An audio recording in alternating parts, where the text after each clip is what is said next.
refletindo a respeito da nossa vida, do que passou. Eu acho que tem 2 momentos no ano que isso é inevitável, né? Dia 31 de dezembro é o período que a gente lembra tudo que a gente não fez, que a gente ia fazer, aí faz os planos para o ano que vem, né? Inclui academia, dieta, né? Faculdade e tal. E no aniversário é um outro momento onde a gente faz uma reflexão mais particular, mais pessoal, uma reflexão mais íntima a respeito desse ano, porque de uma certa forma é o nosso Réveillon particular. E hoje de manhã na escola bíblica nós estávamos comentando que eu de vez em quando eu gosto de ir para o raso, sabe? Parar um pouco e meditar a respeito de conceitos e princípios, mas coisa de beabá mesmo, aquela coisinha de início que nos faz lembrar por que nós não caímos até aqui e nos ajuda a reforçar o nosso passo, a reforçar a nossa caminhada. Isso é uma reflexão, missionária Renata, que vez por outra eu faço. De chegar e falar, calma aí, deixa eu dar uma olhada no princípio, naquele beabá, sabe? Aquela coisa de primeira semana de crente, de discipulado. Eu sempre gosto de olhar para isso. Eu sempre gosto de refletir a respeito disso. E eu quero dividir contigo uma reflexão nessa noite. E eu espero, óbvio, que leve você a pensar. E que essa palavra também possa explodir no coração da missionária Renata, que está celebrando aqui o seu ano de vida. Nós estamos diante de um cenário. Eu queria que você observasse uma coisa. Existe uma guerra, e você já vai entender o que eu vou falar. Existe uma guerra que ela acontece 24 horas por dia. Ela não para hora nenhuma. 24 horas por dia, a palavra de Deus trabalha para nos aperfeiçoar. A palavra de Deus trabalha para nos levar a um patamar mais elevado. A palavra de Deus trabalha para nos tornar uma pessoa melhor. 24 horas por dia, em todo momento em que você abrir a Bíblia ou ela vai te exortar, ou ela vai te ensinar, ou ela vai te edificar, mas sempre com a intenção de levar você a um patamar mais elevado de onde você está e aperfeiçoar você. E isso acontece apenas por uma razão: é porque Deus acredita que você pode ser melhor. Deus acredita que você pode hoje ser melhor do que você foi ontem. Deus acredita que você pode amanhã ser melhor do que você foi hoje. Então nós temos que estar sempre atento que existe alguém, e não é um alguém comum, mas é o Todo-Poderoso, Criador do céu e da terra. É aquele que é dono de toda a sabedoria, é aquele que está em todo lugar. Existe um que está investindo e acreditando em você. Deus acredita que você pode ser melhor. Por outro lado, o diabo trabalha 24 horas por dia para nos destruir. O tempo todo. Na mesma proporção que Deus acredita que você pode ser melhor e investe para que você seja melhor, nessa mesma proporção, o diabo acredita que você pode cair, o diabo acredita que você pode ser destruído. O diabo muitas vezes, ou na maioria das vezes, se não todas as vezes, ele acredita muito mais na nossa queda do que nós mesmos. Então ele é incansável, 24 horas por dia, ele trabalha para te destruir, ou pelo menos para fazer com que você se torne uma pessoa pior. Não importa o quão triste seja o cenário, o diabo olha e diz: dá para fazer pior, dá para piorar isso aqui. Não importa o quão difícil esteja o casamento, o diabo olha e diz: dá para piorar, dá para fazer isso aqui. Chama a minha atenção, Jesus, quando ele está próximo ao seu martírio, próximo a ser crucificado, ele vai falar uma coisa para Pedro que eu acho interessante. Ele vai dizer assim: Pedro, o diabo pediu você, Pedro. O diabo pediu você, mas eu intercedi diante do Pai. Sabe o que eu imagino aqui, irmãos? O diabo, ele já tinha Judas, ele já tinha o traidor, ele já tinha o elemento que ele podia usar para levar Jesus até o Calvário. O diabo olhou e falou assim: mas pode ser pior, pode ser pior. De repente, no lugar de Judas, quem pode trair é Pedro. Olha, se Pedro trai, acho que a pancada seria maior, porque Pedro está mais próximo. Ele acredita que pode piorar. E ele imagina Jesus chegar e dizer: não, peraí, Pedro não, Pedro não. O diabo, ele sempre investe a aposta e ele acredita que você pode piorar, você pode ser pior. E o que faz diferença aqui é que não existe campo neutro. Ou você está do lado de Deus, buscando se tornar uma pessoa melhor, ou você está do lado do diabo, permitindo que ele te torne uma pessoa pior, ou você está no meio, nem de um lado nem de outro, permitindo que o diabo te torne uma pessoa melhor. A escolha é sua. De que ângulo você vai olhar? De que ângulo você vai enxergar? Para que lado você vai direcionar? Qual é o time que você vai escolher? A opção é sua. Porque melhor ou pior depende muito da forma como nós observamos. Depende muito da forma como nós olhamos. Melhor ou pior é um conceito que está ligado àquilo que nós concebemos, àquilo que a gente olha. Você olha o cenário. Por mais difícil e complicado que seja, o que vai determinar a dificuldade real daquele cenário é a forma como você olha para ele. Aqui na minha rua, aqui do lado, ó, o menino foi desenganado pela medicina com 8 anos de idade. 8 anos de idade a medicina disse: não tem mais o que se possa fazer. Esse menino viveu até 17 anos de idade. Os médicos não entendiam como ele estava vivo. E toda vez que você perguntava: ei, como é que você está? Estou bem, estou legal. Estou melhorando, deu uma melhorada aí, não sei porquê. Ele nunca olhou aquele cenário como uma dificuldade, mas ele sempre olhou para quê? Não, estou um dia vivo, estou mais um dia vivo. E é interessante que na última semana dele de vida, o pai foi falar com ele e disse assim: filho, o médico, ele tinha falado para mim que já não tinha mais jeito, e eu não sabia como te falar, eu não tive força para te falar. Ele olhou para o pai sorrindo e disse assim: pai, eu estava acordado aquele dia que o médico conversou com o senhor e disse que não tinha mais jeito. Ele já sabia do diagnóstico do médico, mas ele só vivia, toda vez que você perguntava, ele dizia: estou melhor, estou indo bem. Ele sabia que não ia vencer, mas eu estou indo bem. Deu uma melhorada. É isso que a gente tem que entender. Isso depende da maneira como a gente enxerga, como a gente olha. Uma vez um trem estava fazendo um translado e ele estava subindo uma ladeira. E o maquinista percebeu que o trem começou a dar aquela rateada. E ele forçando o trem rateando, ele forçando o trem. Daqui a pouco o trem deu uma brecada. Aí os passageiros começaram a reclamar, murmurar, batiam na lateral do trem, como se reclamando. E ele forçou até que o motor principal do trem parou. Encoçou a cabeça, acionou o motor reserva, começou a forçar. O trem começou a subir, andou mais um pouco, daqui a pouco ele deu um salavanco e parou de novo. O pessoal começou a bater na lateral reclamando. Ele falou assim: o pessoal vai dar um ataque, ele está no meio do nada. Ele pegou o comunicador dele e disse: senhoras e senhores, boa tarde, aqui quem fala é o maquinista. Eu tenho 3 notícias para vocês. A primeira é muito ruim. A segunda notícia é muito, muito ruim. A terceira notícia é muito, muito, muito boa.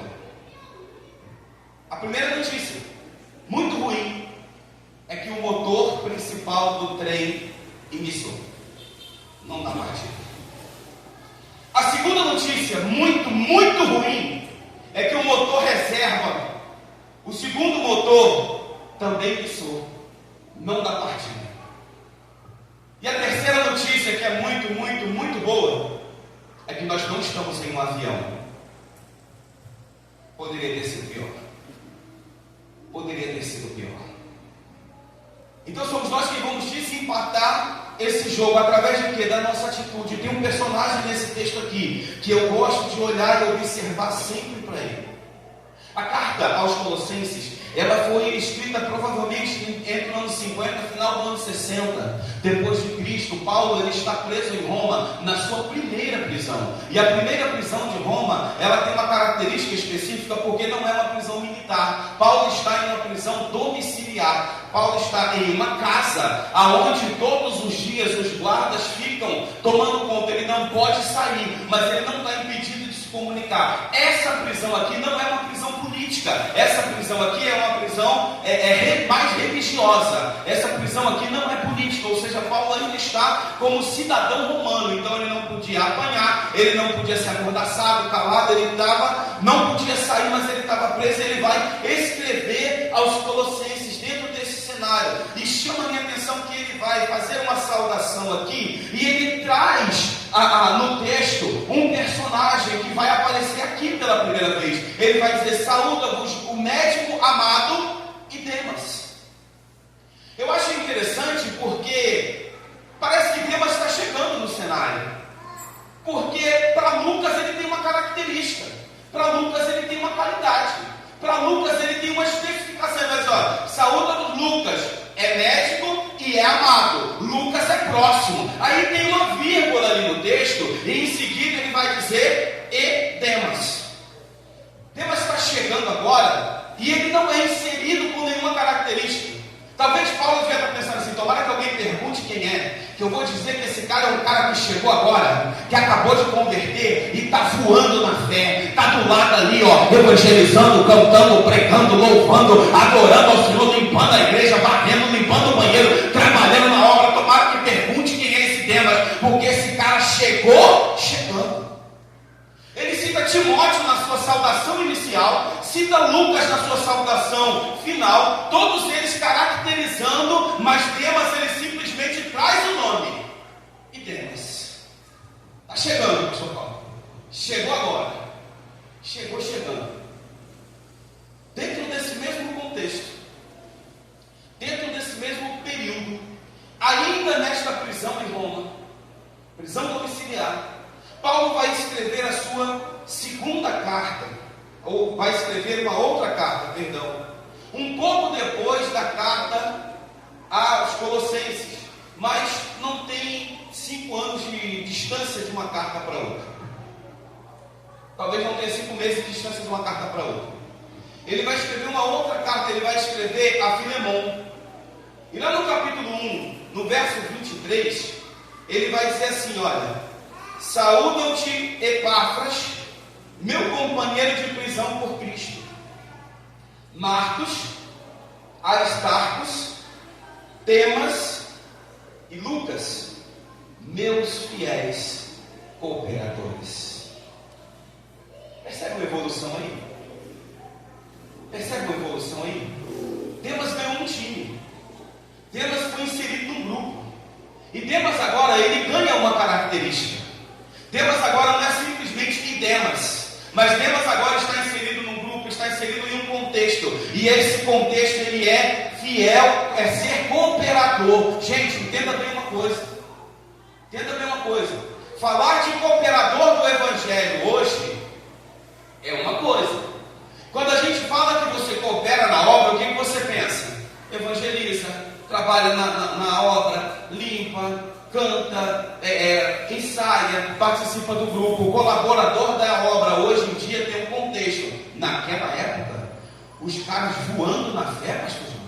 Colaborador da obra era aquele que ajudava na hora que os paralíticos recebiam a ordem de levantar e andar. O colaborador ia lá, pegava pelo ombro dele. Pode acreditar, filho, você já pode andar. Aí o cara começa a mexer na perna assim, diz: opa, estou andando. O colaborador da obra naquela época era ver o cara olhar e dizer: a senhora é cego, né? Não, pode ver. Os olhos abrirem. Colaborador da obra naquela época é ver o diabo se subjugar e bater em retirada, simplesmente com a presença dos homens de Deus. Então, ser colaborador da obra naquela época era viver uma plenitude de sinais, uma plenitude de maravilhas que manifestavam ao mundo estranho a presença e o poder do Deus de Israel.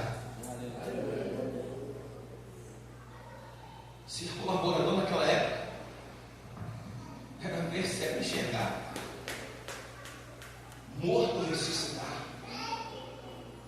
A Bíblia vai dizer que Deus, pelas mãos de Paulo, fazia maravilhas extraordinárias, de sorte que até os lenços e adentais, se levassem do seu corpo ao doente, o doente era curado, a enfermidade saía dele. Você imagina, Paulo está pregando aqui, Igreja Missionária do Brasil, preletou o apóstolo Paulo. Aí Paulo está ministrando aqui e está secando aqui com aquela toalhinha dele, que o pregador usa. De repente alguém cai alguém chega ali enfermo, paralítico, numa cadeira carregado, aí Paulo pega a toalhinha, joga para o outro vai lá, passa a toalhinha no cara, o cara levanta e sai andando. Ser colaborador naquela época era participar desse tipo de coisa. E Demas está inserido no campo missionário, participando como colaborador. Imagina o cara que chegando, ele chega e Paulo já cita, ó, tem futuro, não conheço muito bem ainda não dá para chamar de amado, ainda não dá para chamar de próximo, mas tem futuro. Esse cara eu estou vendo um futuro, eu estou vendo uma coisa bacana, eu estou vendo algo legal nele. Vamos ficar de olho em Demas.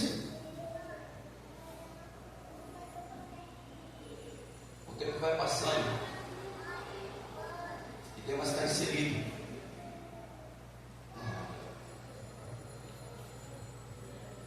A gente passa para desenvolver o que a gente tem que falar essa noite e trazer a reflexão para a nossa vida.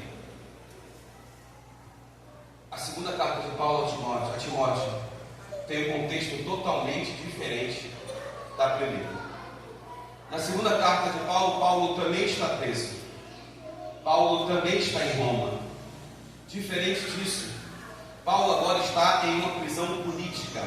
Quem está por trás da segunda prisão de Paulo é Nero. Então Paulo foi destituído como cidadão romano e ele está em calabouço, ele está trancafiado. E ficar preso em Roma não é essa coisa que a gente imagina não. As prisões de Roma eram masmorras subterrâneas, aonde não pegava sol, aonde não tinha acesso ao ar puro lá de fora, e o camarada ficava dentro de uma cela pequenininha que não dava nem para deitar, com água pingando na cabeça, água gotejando na cabeça. O cara ficava molhado, preso ali, enquanto ele estava sendo para ser julgado. A segunda carta de Paulo a Timóteo é a última carta do apóstolo Paulo. Dali, não muito tempo depois, ele vai ser decapitado, a sua cabeça vai ser arrancada. Paulo está vivendo os seus últimos dias de ministério. Ele vai escrever a sua última carta, e no seu último capítulo, no verso 4, que são as últimas palavras do apóstolo Paulo, Paulo vai de novo citar Demas. Presta atenção, está acabando o ministério de Paulo. Demas está aos 45 do segundo tempo.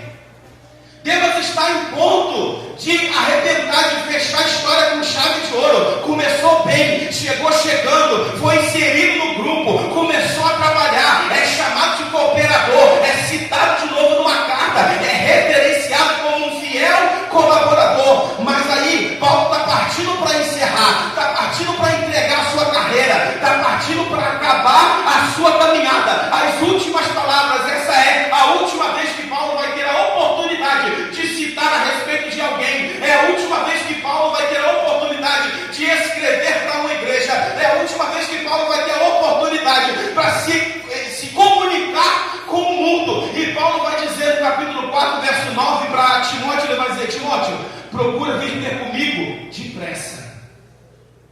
Corre que o tempo está acabando. Corre, Timóteo, já não está dando, hein? Vem ter comigo depressa. Mas o verso 10 é aquela pedrinha do dominó que ele deu um petereco. Procura vir ter comigo depressa, porque Demas, amando ao presente século, me abandonou e foi para Tessalônica.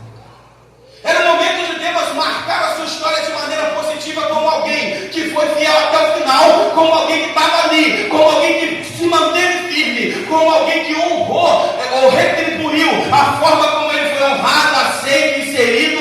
É uma forma de retribuir a maneira como ele foi recebido, a maneira como ele foi tratado, a maneira como ele foi até exaltado, a maneira como ele foi acrescentado na obra, a maneira como ele foi recebido na obra. Era o momento de Demas marcar a sua história, e Demas marca a sua história de maneira pior, da pior maneira possível. Demas passa de um fiel colaborador para alguém que abandonou.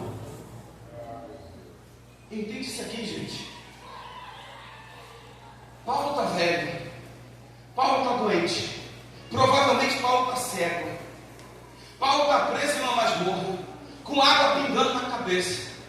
Na Itália é inverno o ano todo, frio, tanto que ele diz o quê? Traz a capa,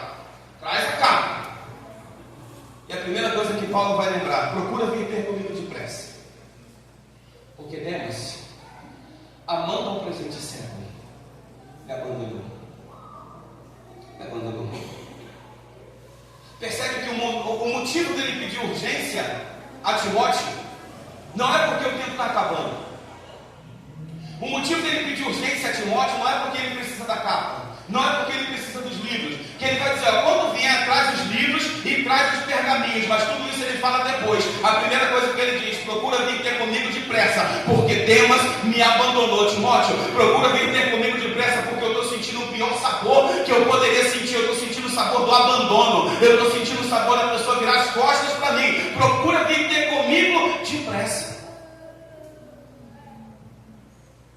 Ele vai dizer, Crescente foi para a Galácia, Tito foi para a Dalmácia. Ou seja, 2 foram fazer, dar o andamento à obra. Ele diz, vem e traz Marcos. Quando vier, traz também Marcos. 2 saíram para a obra, 2 saíram em viagem para a obra. Ele vai dizer, vem você e traz Marcos. Saiu 2, vem mais 2. Ele vai dizer, só Lucas está comigo. Mas o que pega aqui, gente, é o desfecho da história de Demas. O que chama a atenção é que essas não são as 3 mais importantes, as 3 vezes mais importantes que Demas aparece no texto bíblico. Essas não são as 3 vezes mais mencionadas que Demas aparece no texto bíblico. Essas são as 3 únicas vezes que Demas aparece no texto bíblico. Mas em apenas 3 passagens, Demas vai representar um grupo muito grande de pessoas. Gente que começa bem, gente que para, gente que abandona, gente que ama ao presente século. Um cara que viu o paralítico andar, cego enxergar, morto ressuscitar. Esse cara troca tudo isso por amor ao presente século, amor às coisas do mundo. Vai aqui a reflexão para a nossa vida nessa noite. Qual o nível de amor que você tem pelas coisas do mundo? Como é que está a tua balança? Você tem uma balança aí, de um lado as coisas do céu, do outro as coisas da terra. O quanto de amor você tem depositado em cada um? O quanto de amor você tem depositado em cada lado? Segunda reflexão para a nossa vida. Como que eu faço para ter a certeza de que eu não estou no caminho de Demas? Porque num primeiro momento estava tudo bem. Num primeiro instante estava tudo bem. Está crescendo, está caminhando, está evoluindo. Estava tudo bem. E de uma hora para outra você recebe a notícia, Demas me abandonou. Eu imagino Timóteo recebendo essa notícia, porque na primeira vez que Demas é citado na carta de Filemão, Timóteo está. Porque Paulo abre a carta dizendo assim, lá na primeira prisão de Roma, Paulo está. Que ele abre a carta dizendo, Paulo, apóstolo do Senhor Jesus, e o irmão Timóteo. Timóteo estava quando Demas é citado pela primeira vez. E agora ele recebe uma carta dizendo, vem, traz Marcos, traz a capa, mas vem, traz os livros, traz os pergaminhos, mas vem depressa, porque Demas me abandonou. Eu imagino Timóteo dando um pulo para trás e dizer, como assim? Como que Demas abandonou? Gente, Demas pode ter escondido todos os sinais dos outros, que ele estava caminhando para abandonar. Demas pode ter escondido de todo mundo o seu amor ao presente século. Mas Demas jamais poderia ter escondido isso dele mesmo. Demas sabia que o caminho estava torto. Demas sabia que a trajetória estava difícil. Então preste atenção. Se você tem passado por distrações espirituais, e orar esqueci, e era para ter ensaiado, esqueci, e tem culto hoje, nem lembrava. Já são 7, eita, hoje tem culto, nem lembrava. Cuidado, você pode estar desenvolvendo amor ao presente século. Se você tem apego pelas coisas materiais, um apego excessivo, cuidado. Você pode estar desenvolvendo apego ao presente século. Se os presentes do mundo ainda te convidam, ainda te balançam, Cuidado, isso pode ser amor ao presente século. Conformismo com os valores mundanos. Paulo vai dizer, não nos conformeis com as coisas desse mundo. A gente começa a achar normal. Aquilo ali não tem nada demais, não. Olha, fulano, não, aquilo ali deixa, não faz mal, não, aquilo ali não tem problema, não. A gente começa a achar as coisas do mundo normal, como se nós fôssemos desse mundo. Cuidado, você pode estar desenvolvendo amor pelas coisas do mundo. Afastamento de Deus. Qual é a distância que você está de Deus hoje? Quantas vezes você fala com Deus por dia? Qual é o tamanho da sua vida de oração? Qual é o tamanho da sua vida de leitura da palavra? Isso vai determinar a distância que você está de desenvolver o amor ao presente século ou não. Isso pode te sinalizar qual distância você está do mundo, a qual distância você está de ser inserido nesse contexto aqui, aonde Demas começa bem, evolui, cresce e depois abandona. E abandona da pior maneira, porque o que levou Demas a abandonar não foi que ele se aborreceu com o irmão, não foi que o irmão falou mal dele. O que levou Demas a se abandonar, não é porque ele queria cantar e não deram oportunidade para ele, não é porque ele se sentia discriminado. O que levou Demas a abandonar foi o amor ao presente século, a pior coisa que poderia acontecer. Eu amo mais as coisas do mundo do que as coisas de Deus, e quem ama mais as coisas do mundo do que as coisas do céu está trazendo para si um julgamento futuro que o resultado não vai ser bom. João, na sua primeira carta, no capítulo 2, no verso 15, ele vai dizer: não ameis o mundo, nem o que no mundo há. Se alguém ama o mundo, o amor do Pai não está nele. Porque tudo que há no mundo, a concupiscência da carne, a concupiscência dos olhos, a soberba da vida, não é do Pai, mas do mundo. E o mundo passa e a sua concupiscência, mas aquele que faz a vontade de Deus permanece para sempre. Amar as coisas da terra pode comprometer a sua eternidade. Talvez a maior tristeza de Paulo não seja nem um abandono, porque ele cita aqui Alexandre, o latoeiro, um que traiu também. Talvez a maior tristeza dele não seja o abandono. Talvez a maior tristeza de Paulo seja o motivo pelo abandono. Viu tudo, participou de tudo, foi recebido, estava perto de tudo, mas não desenvolveu amor pelas coisas do céu, não desenvolveu amor pelas coisas de Deus, preferiu amar as coisas da terra. Missionário Renato. É óbvio que a casa que a senhora edificou como mulher sábia é algo fantástico.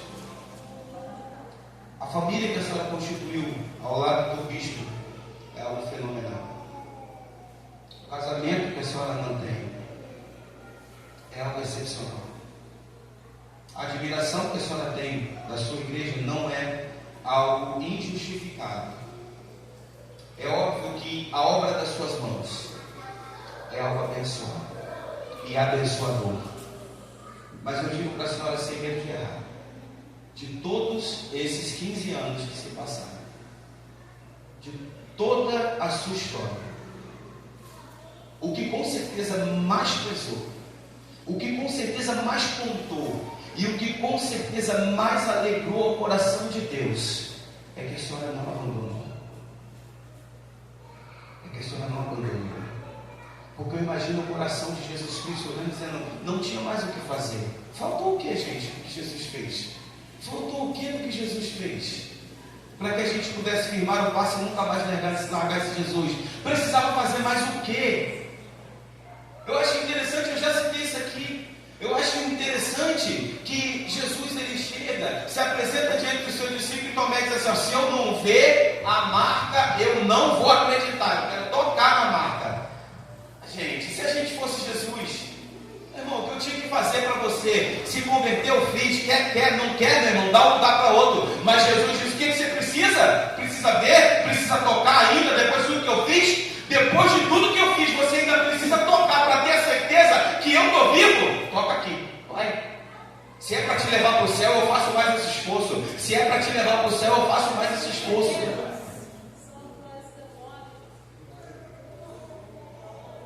Eu louvo a Deus pela sua vida, Senhor. Louvo a Deus pela sua família. Louvo a Deus pelo seu ministério. Louvo a Deus pela oportunidade de estar convivendo com a Senhora. Mas acima de tudo, eu louvo a Deus porque a Senhora não abandonou. Porque se manteve firme. E profetizo, a Senhora não vai abandonar. A Senhora vai ser uma daquelas que permanecem e são salvas. Que Deus abençoe a sua vida. Continue abençoando a sua família. Que Deus abençoe a igreja. Pastor Jonathan.